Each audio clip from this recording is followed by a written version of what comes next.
Okay guys, a little update here. I had my car out for a good long run, at least an hour.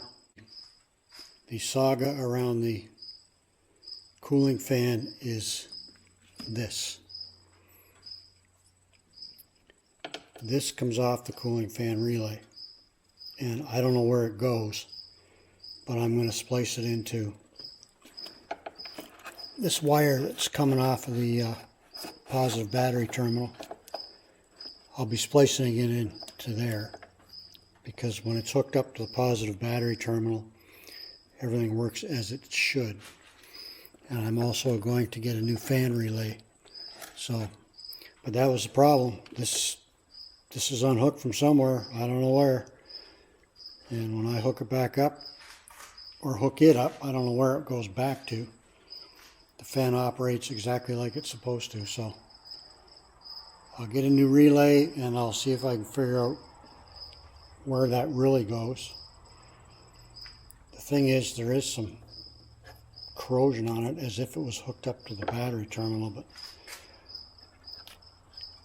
I can't find any way, and that's not something I would forget. I had the battery unhooked for quite a while, so I don't think I'd forget that anyway.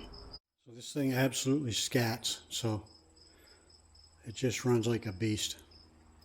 And I've got nothing leaking, which I'm very happy about. So don't listen to all the dirt talk on 84 Corvettes. Very, very pleased with this. And it's even more satisfying when you can do the work yourself. So I'm quite happy with the car and how it's running. And there's nothing wrong with that fuel system.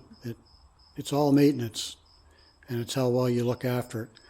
And any car, it doesn't matter what year it is, if it's not well maintained and not taken care of, it's going to run like crap. So that's just the way it is.